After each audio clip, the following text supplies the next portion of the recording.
You and I are the kind of people who feel and take on responsibilities with great avidity, but it isn't to some idea of the truth, except in a very ultimate and almost tautological sense. I think that when I move to write a story, it's not because I've heard a story, because I've heard, like everyone else, thousands of stories. It's because I hear language in my head. I hear a sentence. And I hear a voice. I hear voices, and then sometimes I just have a first sentence. And you go on hearing that voice? Yes. So it's like a dictation. Yes, a dictation which then I can revise many times. But I mean, I remember one story, I heard a sentence in my head, I went to see the beautiful things. And then another voice says, no, the voice says, I went to see the beautiful things, and you know, and then another voice says, what? And then the first voice says, they're still there. And then the other voice says, ah, but they won't be there for long. And I said to myself, who are these people?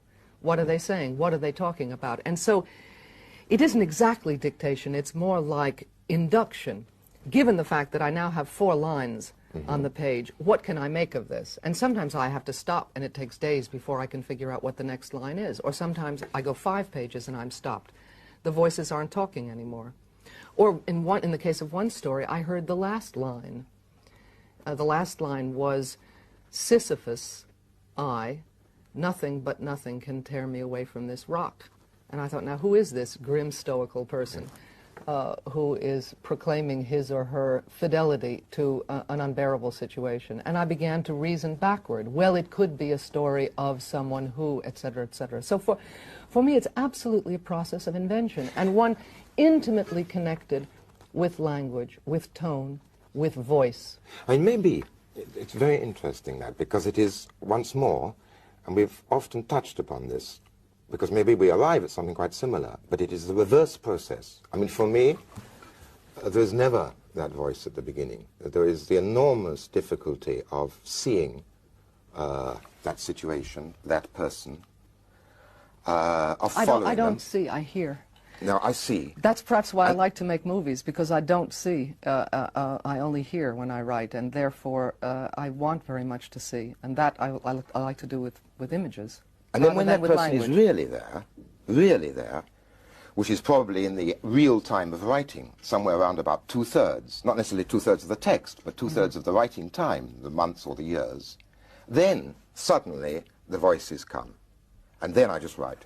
I mean, but they come after the situation or the people have been established, not before. No, for me the people come out of the language. I feel... And for me, the language comes out of the people. I think my attitude is really... Well, for one thing, I mean, it's very clear from our conversation that I'm really loyal to certain modernist assumptions about art, about literature, which I think you have come to question and abandoned the practice of, because I think of earlier work of fiction of yours, like your novel G. You were doing then something that is closer to what I continue to do as a fiction writer, but the stories that you've been writing recently about peasant life are, I think, I don't know whether you feel that, in a very different mode or a very different model. But because the subject is so different, I think.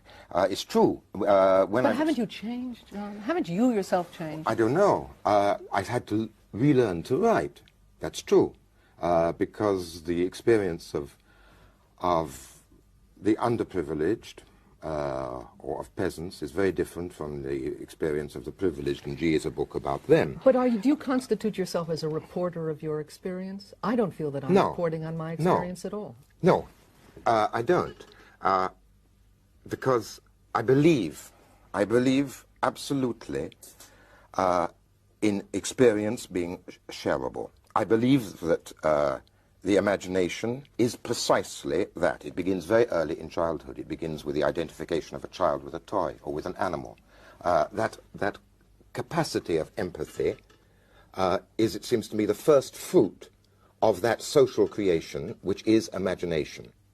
And if in general today, there is a kind of failure of nerve in fiction, What do I mean by that? I mean that... Yes, what do you mean by that? Well, I mean that most novels, probably, are really now disguised autobiographies. And on the other hand, people say, how do you have the right to write about peasants? You're not a peasant. How do you have the right to write about, for you to write about men? You're not a man, or vice versa. And these questions are very current. And the crisis of nerve, the failure of nerve, is that it is not possible to write about what one has not lived, or of what one has not seen. But I don't believe that. You think that's why there's so many novels about professors? Because Yes, professors of course. Or about yes. writers? Yes, obviously. And finally... Don't you think this also has to do with the competition of other modes of storytelling? Because we've gone from the